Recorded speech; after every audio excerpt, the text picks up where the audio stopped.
Hi everyone, thanks for tuning into Coil Pot Basics with Studio 550. Today I'm going to give you a couple tips and tricks for how to make your own coil pots at home.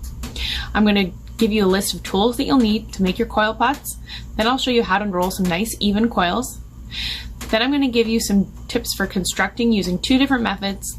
Then we'll talk about some troubleshooting tips, and finally I'll show you some pots that might inspire you. For our first method of construction, you're going to need a mold. And you always want to prevent the clay from sticking to your mold, so it's going to need some kind of a barrier. Saran wrap works great, cornstarch also works okay, you just want to be careful not to go overboard with it. A light dusting is fine. Another tool would be a knife. A butter knife works well if you don't have a clay knife. I like to use this one because it's a little bit easier for me to handle. An X-Acto knife also works really well, but they're really sharp, so parents beware. I have slip and a scratchy tool for attaching. Remember that my scratchy tool is just 4 or 5 toothpicks taped together with some painter's tape, and the scratchy part up here works really well to rough up the surface and attach your piece as well. I have a plastic gift card used for smoothing, and I also have some newspaper to put down on my surface so that I can rotate the pot without touching it.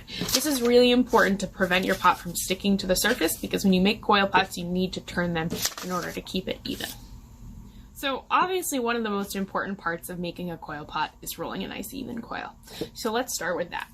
First I'm going to start off with my lump of clay, and then I'm going to squeeze it between my hands while I turn it, and most of the pressure is coming from this part of my hands. And I'm just moving the lump of clay up and down to stretch this out, get it nice and even. So now I'm going to break it in half and set one half off to the side, because I don't want to work with that whole lump of clay at once. I'm going to pat it down in a couple different places where it's really high up or raised, and try and get it a little bit thinner. Then on my nice clean surface, so that I'm not picking up other lumps of dry clay, I'm going to roll it back and forth from my fingertip to my palm and back. And then I move my hands over as I roll, so that I'm not just leaving them in one spot. That's going to make a really thin spot in one place. As I'm rolling, sometimes it gets kind of flat. Can you hear the pitter patter? If that happens, take one side and move your other hand so that the coil gets a twist in it, like this. You want the twist to be fairly tight and even, and then you're just going to keep rolling it. And that helps it go back into a nice round coil. If you're consistently encountering that problem, it probably has something to do with the amount of pressure and how dry or wet your clay is. Once your coil gets too long for your work surface, then it's time to break it in half. You never want your coil to be hanging off the side or catching an edge. That's also going to create a weak spot.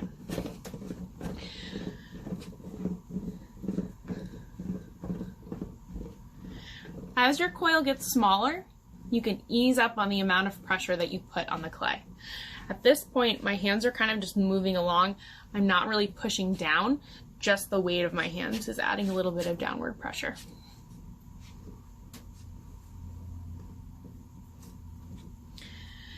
It's also important to note that the whole coil is rolling as one.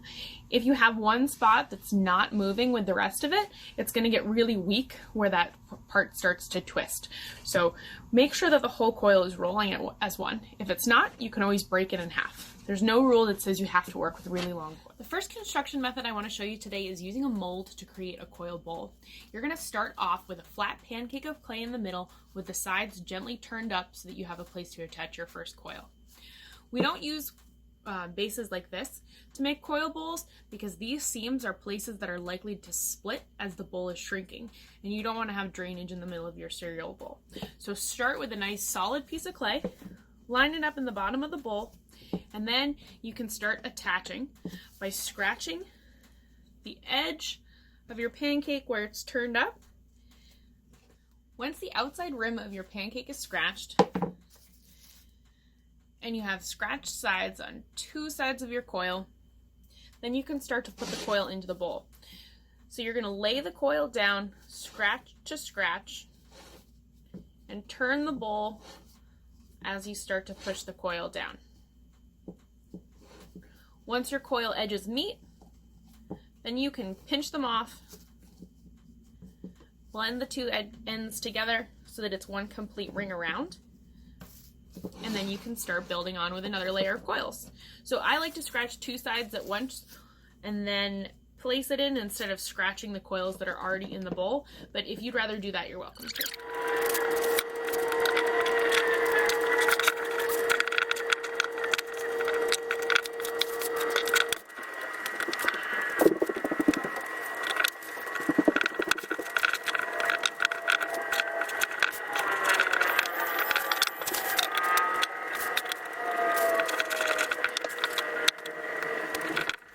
Once you've built your bowl up and it's as far up the side of your mold as you want it to go, then you can start to blend the coils together. This is a really important step if you want your bowl to be watertight. So you're going to move your thumb in a kind of circular but diagonal motion up the side of the bowl. You can see that thumb track that I made. You want to do it kind of circular so that it goes with the coils and doesn't pull them apart, but you also want to move it up so that the coil blends into the coil above it.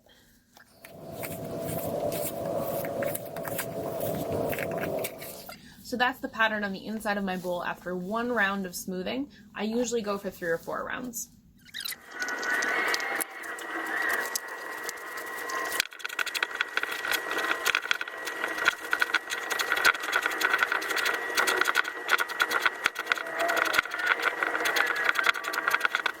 So now I've gotten rid of all of the coil marks on the inside. You can't see any of the seams.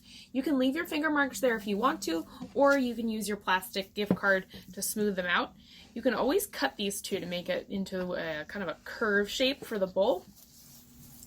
Once your bowl is nice and smooth on the inside, you can set it off to the side to dry. Later, we're going to add a coil to the top and a foot for the bottom. Once your piece is stiff enough to hold its own shape, you can take it out of the mold and put the mold off to the side. The next step is going to be to slowly remove the plastic and then smooth out any of the lines on the outside. You can drag your thumb along the outside and pull it down across the lines to get rid of them.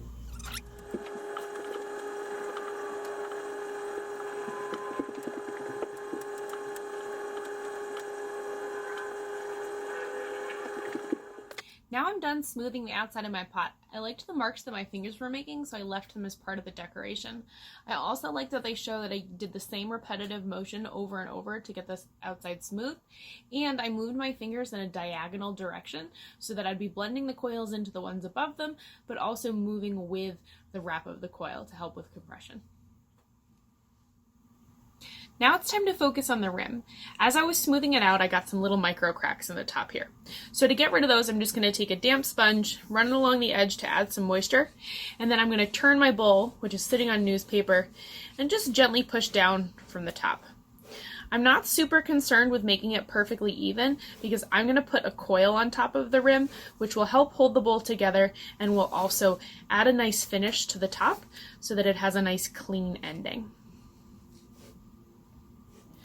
So now that my rim is smoothed out, I can see that part of it is taller than the other. And you can tell this part's a little bit taller. So I'm going to take my knife and just trim down a tiny bit at a time until I feel like it's even. And that way I'm starting from a level point when I add that coil. All right, much better. So now I'm going to take my scratchy tool, a little bit of slip, and I'm going to rough up the top edge of my pot. And now I'm going to take a nice long coil. Time to scratch it so that it stays well attached. Because this is the finishing coil, I'm being extra careful about making neat scratch marks so that I don't have too much to clean up afterwards.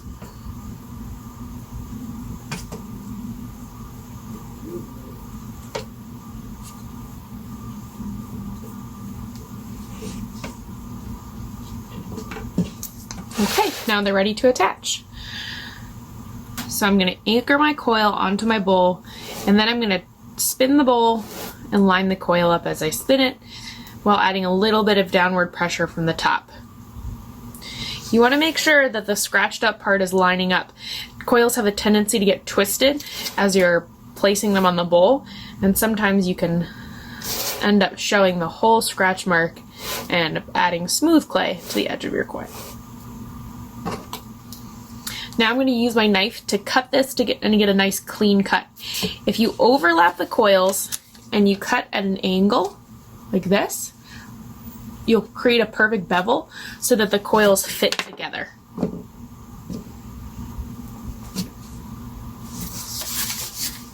See what I mean? Both coils are cut at the same angle, so they fit together really well, and it'll create a more seamless connection.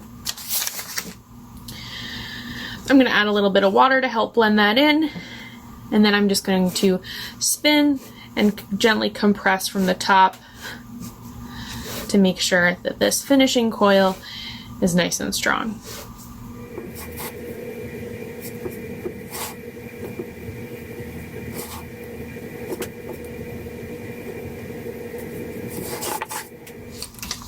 All right, let's flip it over and make sure that the connection is nice and neat from above, I guess below.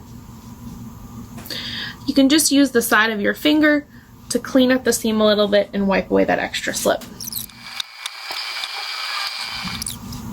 All right, see, looks a lot nicer with that coil on top. And now for the final touch, I'm going to add a ring for a foot. Now place the ring on the bottom of your bowl to see where it's going to line up. You can trace the edge with your tool so you know where to scratch.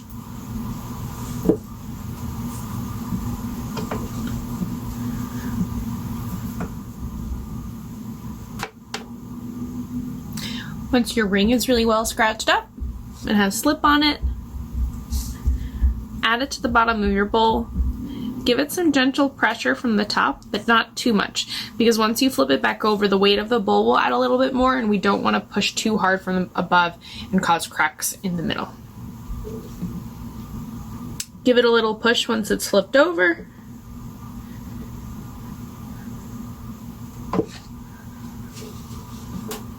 And now you have a lovely, nice, useful coil bowl.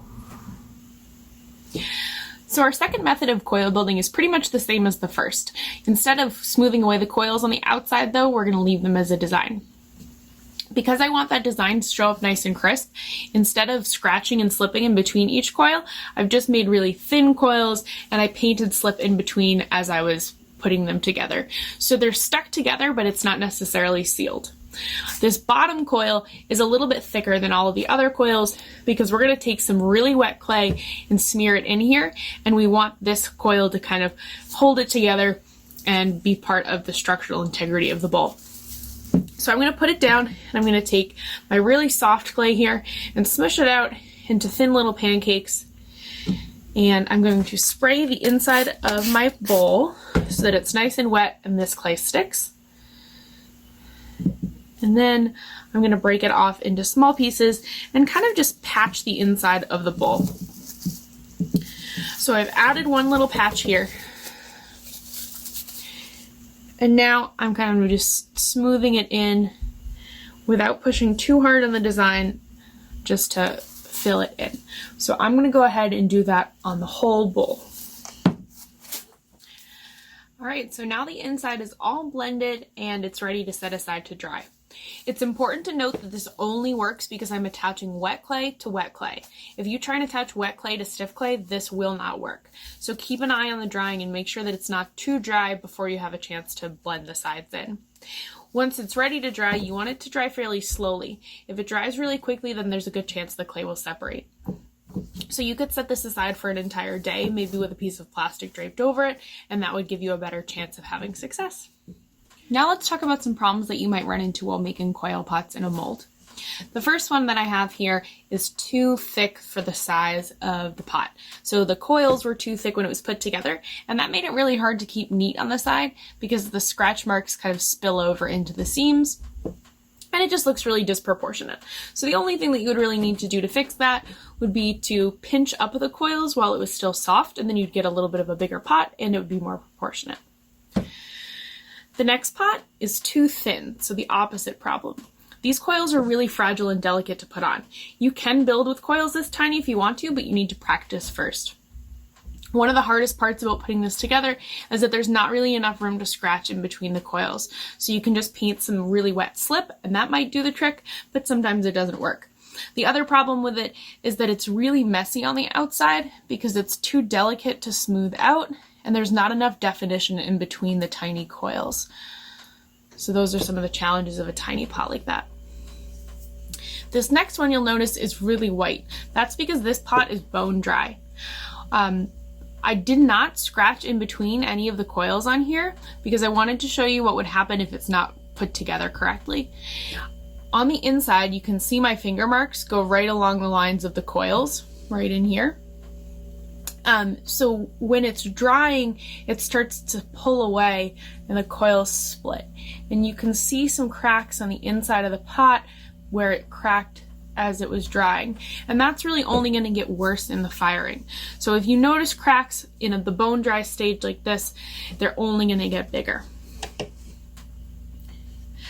This next pot that I have right here is really uneven, and that's because the coils were not the same size when they were put on. So there's only 3 layers of coils other than the base all the way around, but you've got a wildly different height on one side. So starting with even coils would solve that problem. Now this next pot that I have, the coils are a good size, but they all meet in the same place. And that's a problem because this is the weakest spot of every ring, and to have them all meet on the same line makes it pretty likely that it's going to split and crack right there. So when you're finishing up your coil pots, make sure that you have a good seal on the inside, make sure that there's no little cracks on the top, and the coils are put together well. If you have a coil pot that's really messy, and you want it to have more definition, you can see on the bottom of this pot here, on one side it's really muted where that line is, and on the other side it's really well defined. I just traced this side with a dull pencil and that kind of cleared up the lines and made it look a little bit more defined. Okay, so that's all the information I have for you in this video. Here are those 2 bowls that we made before with our 2 different methods of using a mold to coil build. There are a lot more things that you can do with coils that don't involve molds, but those are going to be followed up in another video. So keep an eye out and enjoy your coil building.